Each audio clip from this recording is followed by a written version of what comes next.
US mode,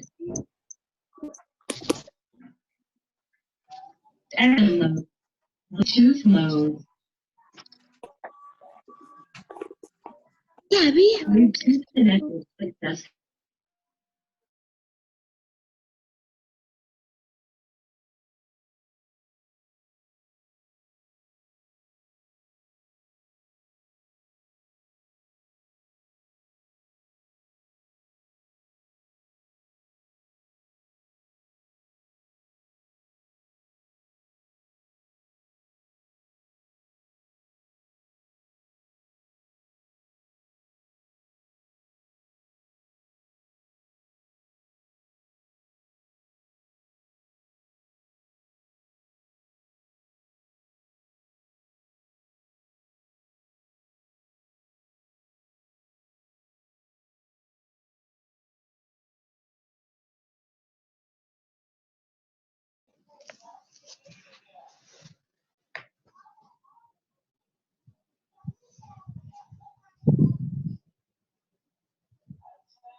अब आवाज आ रही है? साक्षी बेटा आवाज आ रही है क्या?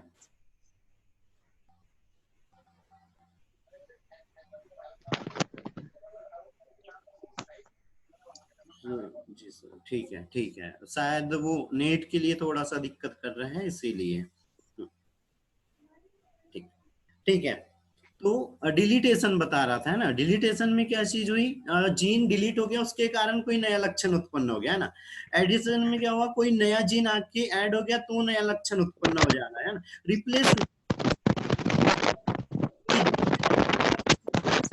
कोई दूसरा जुड़ गया है तो एक नया लक्षण देखने को मिल जाएगा, है ना? ठीक है। इसके बाद है क्रोमोसोमल एब्रेशन, है ना, या क्रोमोसोमल म्यूटेशन की क्रोमोसोम के स्ट्रक्चर में चेंज हो रहा है ना। हमने 5वां चैप्टर जो अनुवांशिकी है उसमें डाउन सिंड्रोम वगैरह, टर्नर सिंड्रोम वगैरह ये चीजें देखी थी।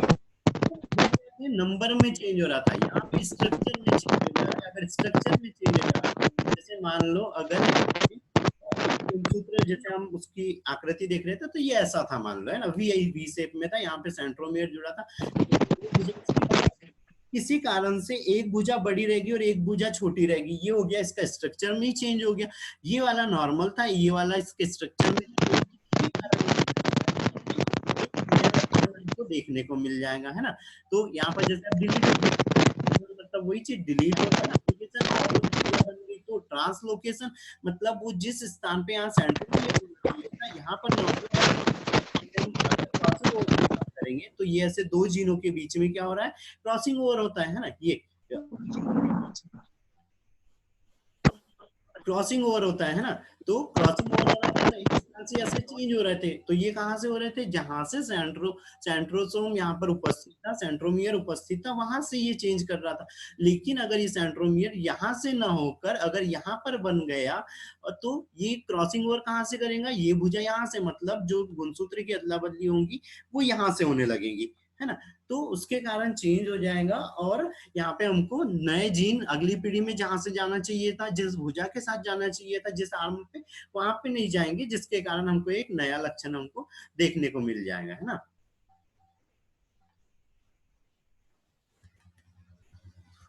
ठीक है, फिर बारी आती है क्रोमोसोमल न्यूमेरिकल म्यूटेशन, है ना, मतलब क्रोमोसोम के नंबर्स में जब चेंज आ रहा है।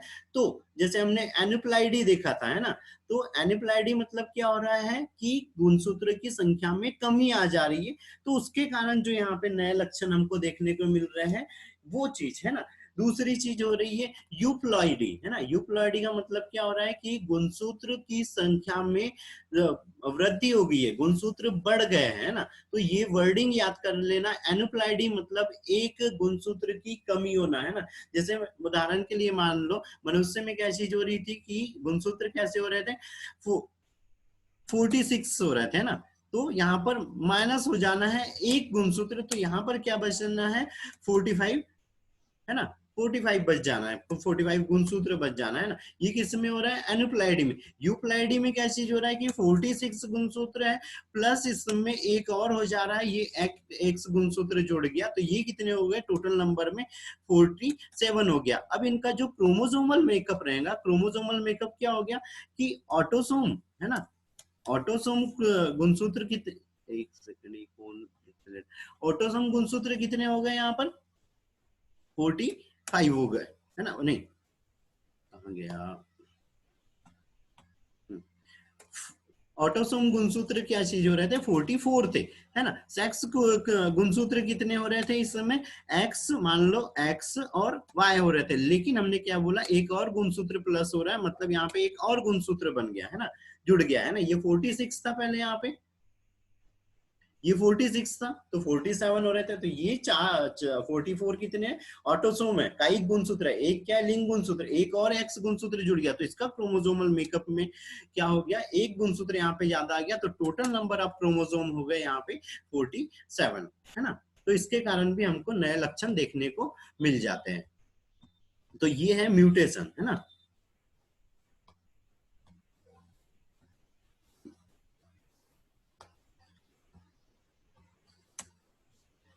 ठीक है, फिर यहाँ पे मानव के विकास की बात करते हैं। मानव का विकास, तो मानव के विकास में क्या है, हमको ये कपी और मनुष्य के अंदर में अंतर देखे थे, तो यहाँ पे इसको मैं सिर्फ सेंड करूंगा। यहाँ पे एक ही चीज है जो याद रखने वाली है, वो है ये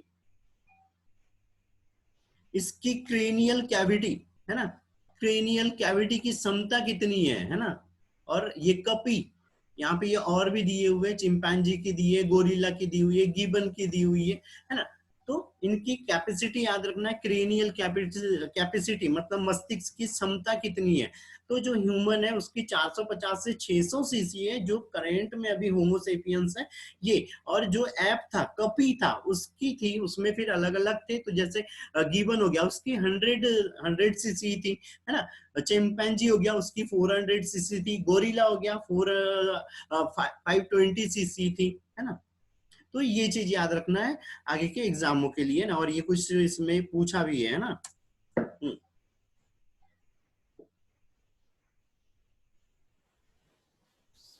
ये मिटा देने दो। ठीक है, यहाँ पे ये क्रोनोलॉजी है ना, मतलब ह्यूमन का इवोल्यूशन कैसे हुआ है वो तो यहाँ पर क्या दिया हुआ है, सबसे पहले ओरिजिन ऑफ फर्स्ट मैमल्स दिया है। तो वो टोटल हमने लाइफ कितनी बोली थी ब्रह्मांड के बनने की, 4.5 ईयर बोली थी, है ना। यहाँ पर अब मैमल्स की एज पर हम वो कर रहे हैं कि मैमल्स कब बने, तो 210 बिलियन ईयर पहले बने, जब जुरासिक पीरियड चल रहा था उस समय में, है ना। फिर प्राइमेट 665 बिलियन ईयर पहले बने, है ना। तो ये याद रखना, ये थोड़ा सा ही याद रखना है। इसमें तो मेन वो जो एज बताई थी ब्रह्मांड की 4.5 बिलियन ईयर, वो ही याद रखना है ना। इसको क्या मैं सेंड कर दूंगा, यहाँ पे बताने लायक कुछ नहीं है ना। अगर कुछ डाउट आएगा किसी को तो वो फिर व्हाट्सएप पे मेरे को मैसेज करेंगे, ठीक है। ठीक है, आगे बढ़ते हैं इसमें।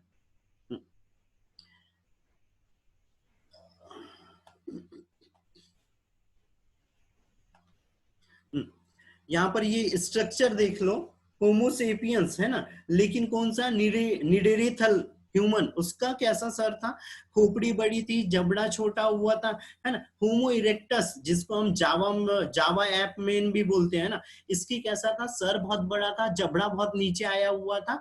तो ये क्या था, जावा मैन थे, है ना।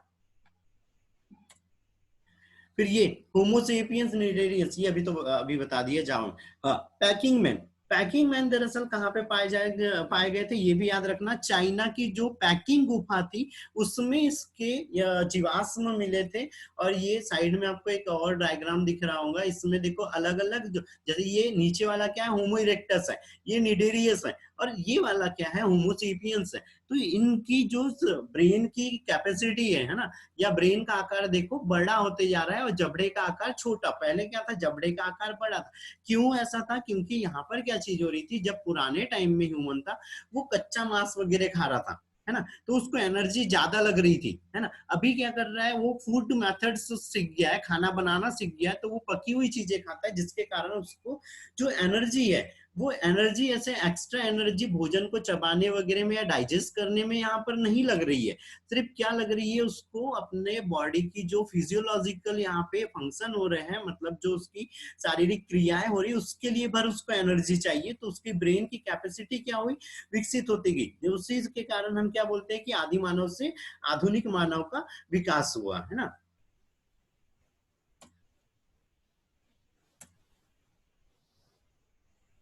ये यहाँ पे एरा दिए हुए हैं कि किस युग में कौन सा ह्यूमन था, है ना। तो अफ्रीकन्स, है ना, अफ्रीकन्स कब हो रहा था, यहाँ पे 3.3 से लेके 2.1 मिलियन ईयर पहले हो रहा था, है ना। तो ये याद रखना है। फिर होमो इरेक्टस कहां पर था, अफ्रीका और यूरोप और एशिया में था। ठीक है, इसको नोट कर लो, होमो इरेक्टस जो मेन थे वो थे अफ्रीका, यूरोप और एशिया। अफ्रीका, यूरोप और एशिया।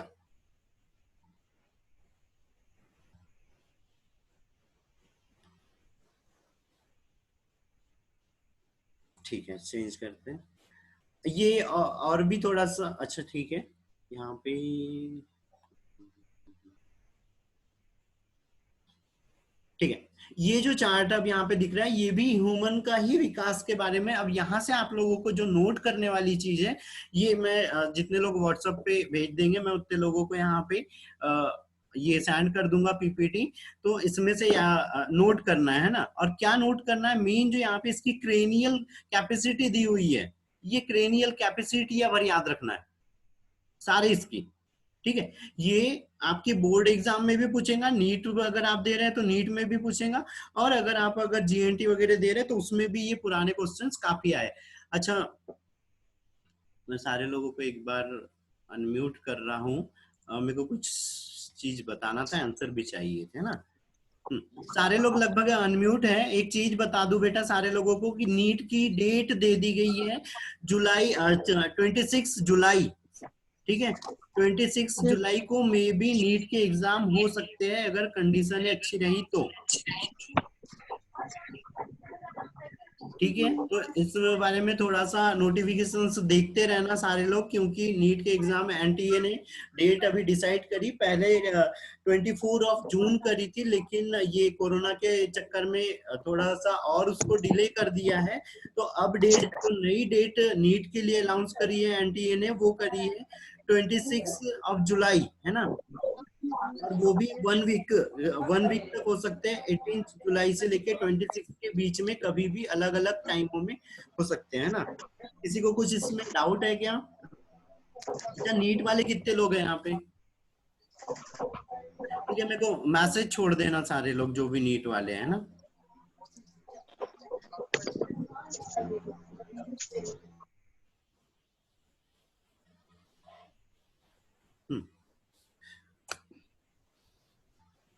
ये कैपेसिटी है जो मैं बात कर रहा था, सारे जो ह्यूमन का इवोल्यूशन हुआ है उसमें जो उसका विकास के आधार पे यहाँ पे उसकी कैपेसिटी दी हुई है। तो देखो, मेन तो याद इसमें से कुछ अगर पूरी नहीं याद रख सकते, कुछ याद रखना है। गिवन की याद रखना है, ठीक है, 100।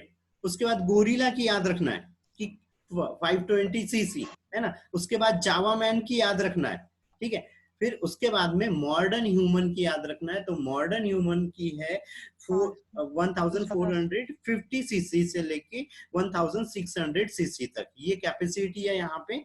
याद रखना बेटा सारे लोग, क्योंकि ये एग्जामों में काफी टाइम पूछा गया है।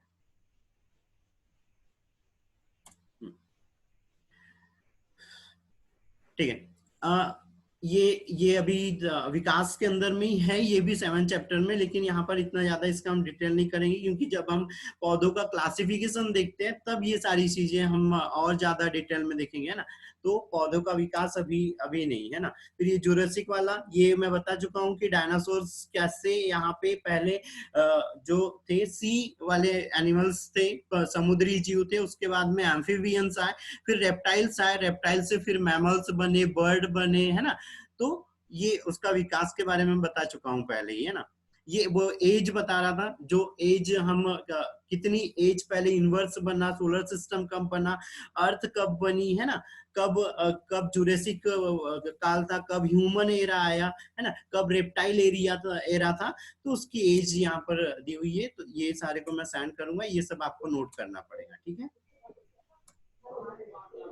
ठीक है, अब यहाँ पर एक डायग्राम देखो, ये डायग्राम क्या है, औद्योगिक मलिनता सुना, औद्योगिक मलिनता पढ़ा होगा सारे लोगों ने, कि जो खासकर इंग्लैंड में, जैसे इंग्लैंड में मैनचेस्टर में जब इंडस्ट्रिया बहुत ज्यादा बढ़ गई थी, तो ये क्या है, पिस्टन बेटुरेलिया है ना, पिस्टन बेटुरेलिया, ये जो है। अब इसमें देखो यहाँ पर वहां पर क्या हुआ, जीन में इसके उत्परिवर्तन हो गया। पहले कैसे दिख रही थी, लाइट कलर की दिख रही थी, बाद में वहां पे जो पॉल्यूशन हुआ उसके कारण ये डार्क कलर की दिखने लगी। तो इसको क्या बोलते हैं, इंडस्ट्रियल,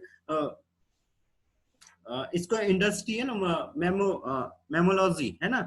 दूसरी चीज इसको क्या बोल रहे थे, औद्योगिक अतिकृष्णता, औद्योगिक अतिकृष्णता की, जब इंडस्ट्रियों के पॉल्यूशन के कारण किसी जीव के जीन में कोई उत्परिवर्तन हो जा रहा है, और उत्परिवर्तन हो जा रहा है और उसका एक नया रूप हमको देखने को मिलता है।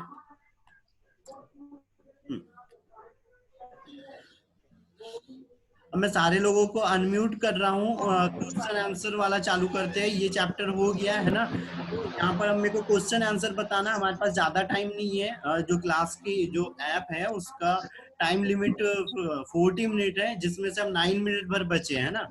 ठीक है, आंसर आंसर करते जाना है। ये क्वेश्चन दिख रहे हैं? ठीक है, तो यहाँ पर निम्न में से किसका प्रयोग पर्यावरण प्रदूषण सूचक के रूप में किया जाता है? किसका किया जाता है? लाइकेन। और किस तरह के प्रदूषण के लिए किया जाता है?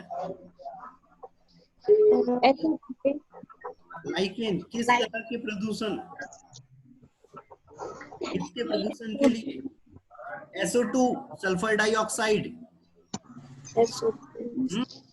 ठीक है, स्वतः जननवाद सिद्धांत क्या बताता है ना। स्वतः जननवाद सिद्धांत क्या बताता है? कि जीवन, मैं डायरेक्ट आंसर बताते जा रहा हूँ है ना, क्योंकि टाइम कम है ना। जीवन की उत्पत्ति केवल अजीवित पदार्थों से हो सकती है, ये बताता है स्वतः जननवाद, है ना।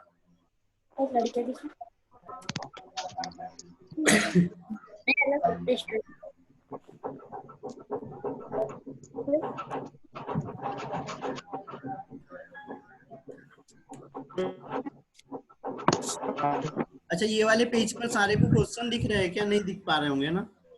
No sir. बहुत ज्यादा छोटा हो गया साइज बेटा, इसको अभी मैं तुरंत में तो बड़ा नहीं कर पाऊंगा। कर लीजिए सर। नहीं होता ये बेटा, वो उसमें हो गया है ना, प्रेजेंटेशन वाले इस पे है। चलो फिर भी मैं खुद ही पूछते जा रहा हूँ, बताते जाना है ना। अच्छा एक काम करते हैं ना बेटा सारे लोग, हम ये क्वेश्चन सेंड कर दूंगा, इनके आंसर सारे लोग व्हाट्सएप वगैरह पे डाल दो, फिर मैं उनके आंसर भी सेंड कर दूंगा, ठीक है। Okay sir. ठीक है, कुछ पॉइंट्स बता रहा हूँ, ये पॉइंट्स थोड़े से और नोट कर लो, तो ये क्वेश्चन आंसर और ज्यादा अच्छे हो जाएंगे, है ना, मतलब ये ऑब्जेक्टिव बन जाएंगे। करीब हमारे पास बचा हुआ है 7 मिनट बचे हुए हैं ना। हमने पैलेनोलॉजी बोला था, है ना। पैलेनोलॉजी में क्या चीज हो रही थी, पैलेंटोलॉजी और पैलेनोलॉजी में कि हम जीवाश्मों का अध्ययन कर रहे थे, है ना। अगर उसी में पेलियो बॉटनी जुड़ गया, है ना, पेलियो बॉटनी, तो उसका मतलब होगा, बॉटनी मतलब क्या होता है, प्लांट, तो हम प्लांट के अवशेषों का अध्ययन करेंगे, है ना। और अगर उसमें पेलियो जूलॉजी मतलब जंतुओं के हम जीवाश्मों का अध्ययन करेंगे, अगर पेलिनियो जूलॉजी जुड़ा हुआ है तो।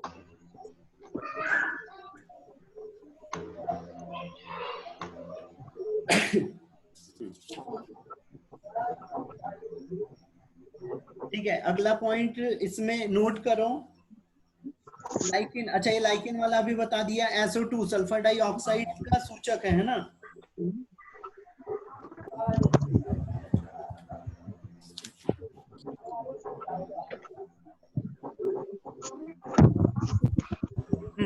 अगला, जॉन रे ने क्लासिफिकेशन की सबसे छोटी इकाई किसको बोला था, कोई बताएगा, या विकास की सबसे छोटी इकाई। जॉन रे ने अगर क्लासिफिकेशन की सबसे छोटी इकाई क्या बताई थी, या विकास की सबसे छोटी इकाई क्या है।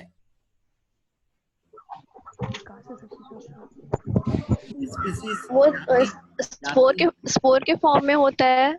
नहीं, जाति, स्पीसीज को जॉन रे ने विकास या इवोल्यूशन की सबसे छोटी इकाई बोली थी। जैसे अगर एक जाति में अगर चेंज आया तो पूरा इकोसिस्टम चेंज कर सकता है ना।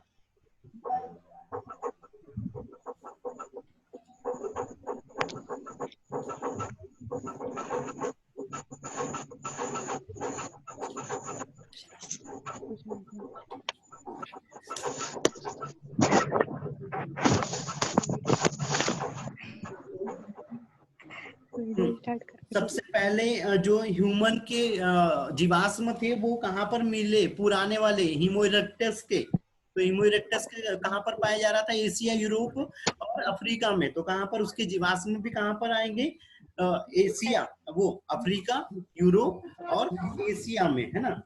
तो मेन अगर एशिया की अगर बात, एशिया और अफ्रीका की बात होती है, तो जो साउथ एशिया है और साउथ अफ्रीका है, वहां पर।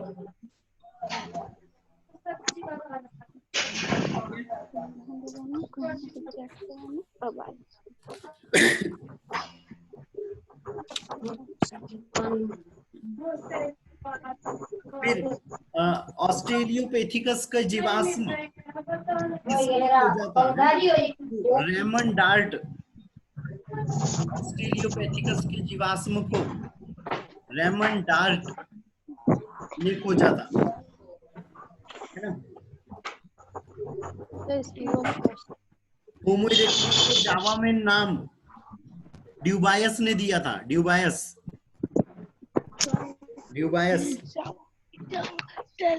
और और इनको होमो इरेक्टस नाम मेयर ने दिया था, मेयर ने होमो इरेक्टस कहा था, है ना।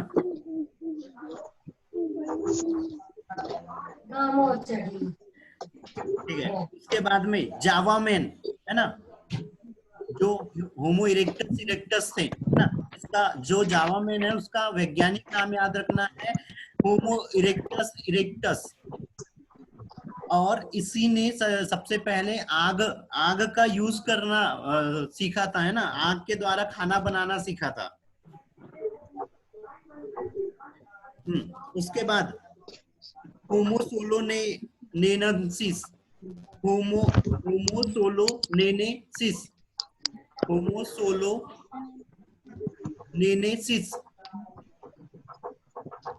सोलो नदी के किनारे में इसके जीवाश्म मिले थे, सोलो नदी के किनारे में इसके जीवाश्म मिले थे। ठीक है, उसके बाद शायद ये लास्ट पॉइंट है।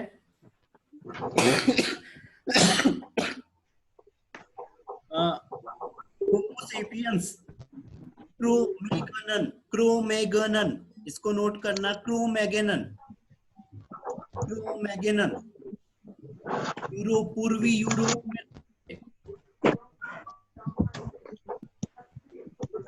पूर्वी यूरोप में रहते थे। सर फिर से बोलिए। क्रोमैगनन, क्रोमैगनन पूर्वी यूरोप में रहते थे। और ये विलुप्त कैसे हुए थे, क्योंकि यूरोप में जो ग्लेशियर है वो सारे पिघल गए थे, है ना, और ये ग्लेशियर के ही पास में रहते थे, तो वो जिस तरह से वहां पे रहते थे उसी के उनकी जो उनको चाहिए था वो नहीं मिला था, तो वो नष्ट हो गई, वो जाति ही नष्ट हो गई। और जो ये क्रोमैगनन है, हथियार भी बनाना और चित्रकारी करना सीखा था। सर क्या बनाना? चित्रकारी और हथियार बनाना। जी सर। और इनकी क्रेनियल कैपेसिटी थी 1350 सीसी से 5000 सीसी। क्या सर? इनकी क्रेनियल कैपेसिटी थी, कपालीय क्षमता 1350 सीसी से 5000 सीसी। देखो इस वाले चैप्टर से अगर कोई चीजें आती है तो मेन तो यही चीजें रहना है कि मतलब मेन जो पूछा जाता है वो यही पूछा जाता है कि जो ये ह्यूमन की कैपेसिटी है, कपालीय क्षमता, अगर कोई नीट और जीएनटी वगैरह दे रहा है, मैंने पुराने पेपर सारे देखे हैं, उसमें उसकी क्षमता वो पूछ रहे हैं, साथ में वो उसका नाम पूछ रहे हैं, दूसरा चीज सीक्वेंस पूछ रहे हैं कि किसके बाद किसका विकास हुआ। सेम ऐसे ही घोड़े में भी पूछ रहे हैं, मनुष्य में भी पूछ रहे हैं, और फिर दूसरी अगर कोई चीज पूछते हैं तो वो बुकों के नाम पूछ रहे हैं कि किसने कौन सी बुक लिखी। चैप्टर में 7-8 बुकें ही हो रही है, वो याद रखना है ना। अब लास्ट टाइम बचा है, शायद 30 सेकंड पर बचे, है ना। कल मॉर्निंग में 10 बजे टाइम पे क्लास चालू हो जाएंगी, है ना, तो 10 बजे सारे लोग टाइम पर आ जाएंगे, है ना, लेट नहीं करेंगे क्योंकि टाइम लिमिट हो गई है अब।